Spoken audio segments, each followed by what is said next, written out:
Hey, it's Yay for Yarn, and today I'm going to show you how to invisibly join around with the invisible slip stitch and the chainless starting stitch. So let's get started. So here I have a little swatch worked in the round, and this is the normal turning chain and slip stitch in the top of the turning chain type of round join. This leaves a very conspicuous line or ridge of turning chains going up your work. So here I've got some double crochet, half double crochet, and single crochet, and no matter what stitch you do it in, this always leaves a visible end of the round. And especially if you're working in the round in one direction, the turning chain line just slants up to the right a little bit, and it's very obvious, where the end of the round was. So I'm going to show you a method that eliminates this line of turning chains, where the join, where the beginning and end of the round meet, is almost completely invisible. So I'm going to start with the chain, and I'm going to slip stitch the end of the chain together so that we have a loop.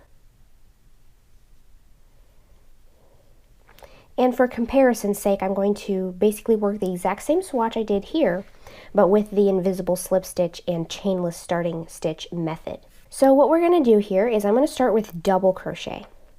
So first we're going to start by working a chainless starting double crochet. So this is basically a replacement for that turning chain that you would normally have to work to get up to the correct height for a double crochet. So instead of chaining 3 and making a turning chain, we're going to do the chainless starting double crochet. So what you need to do is stretch the loop on your hook until it's just a little bit taller than your ordinary double crochet for whatever gauge you're using. You're going to hold on with your fingertip to the yarn that's running across the back of your hook. Kind of pinch it together if you want to, but I'm just going to use one finger. And instead of yarning over with the yarn that you're working with, you're going to yarn over this loop right here. So I'm going to bring the hook forward. I'm holding on to the yarn that's across the top. Bring the hook forward and underneath to yarn over.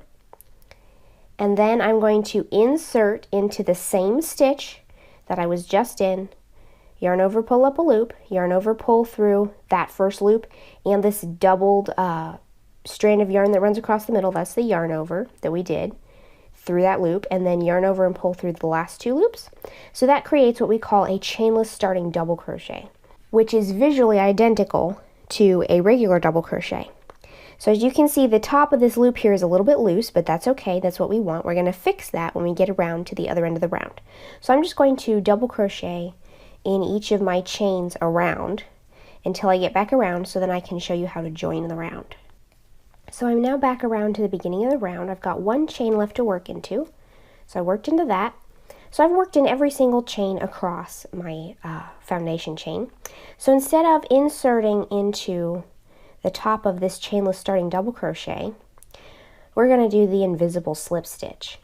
So normally for a slip stitch, we would insert the hook into the top 2 loops of the stitch from front to back. And as you can see, those loops kind of go like that. They kind of split and come around like that because of that chainless starting double crochet.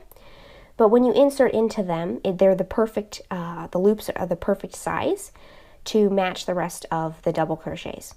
So instead of inserting from front to back like this, we're going to stretch the loop on the hook out, give it some slack.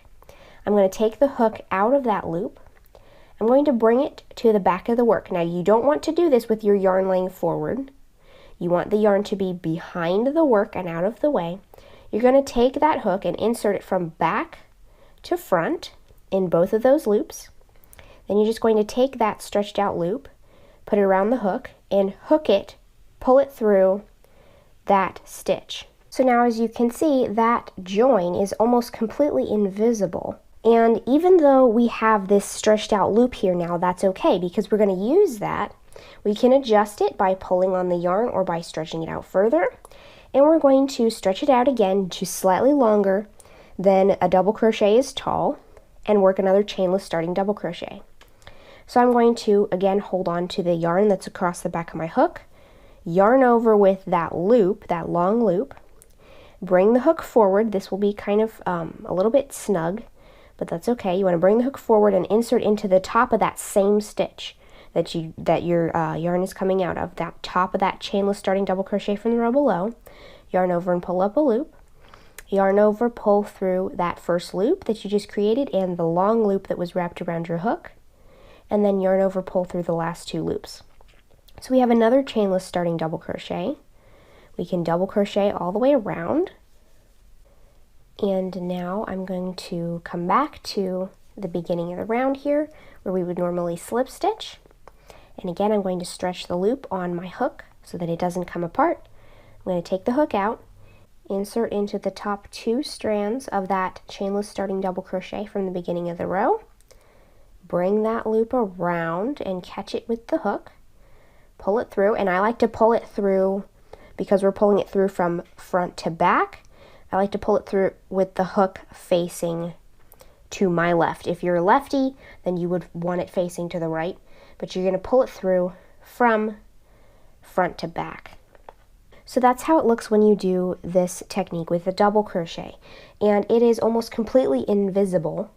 You would have to look really hard to find where the end of the round was if you were looking at a finished project. So I'm going to show you a half double crochet now. This is the chainless starting half double crochet. Again, I'm going to stretch my loop until it's just a little bit longer than the half double crochet is tall. Hang on to the yarn that goes across the back. I'm going to yarn over with that stretched out loop, insert into the same stitch, the top of the chainless starting stitch from the row below, yarn over, pull up a loop, and then yarn over, pull through the first loop, the wrap that went around the needle, and that loop that's on the hook, which is going to twist. So what you need to do, because this will twist and unwind, is you need to put a stitch marker in this to hold it to the back. So I've got a stitch marker here that I'm going to insert into the 2 loops of my chainless starting half double crochet like that. And I'm going to close it. If your stitch marker doesn't close, it doesn't have to, so that's okay. But that will hold that loop to that side so that it doesn't untwist like that and come undone. So I'm going to hold it to the other direction. So I'm going to keep half double crocheting around. Alright, so we're back around. That was the last half double crochet. So now I can insert my hook into the top of that chainless starting half double crochet. So I'm going to pull on that and hang on to it, just pinch it. Make sure that that loop on your hook is all stretched out so it doesn't come unraveled and you can let go of it. And I'm going to remove the stitch marker.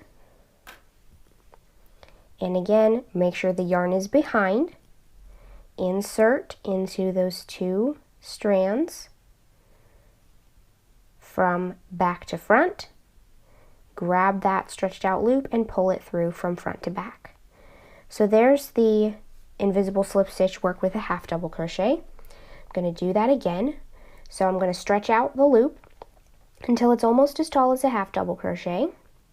Yarn over with that loop and then insert into the top of that half double crochet from the row below, the chainless starting half double crochet. And then if you want to, you can also take your stitch marker right now, hang on to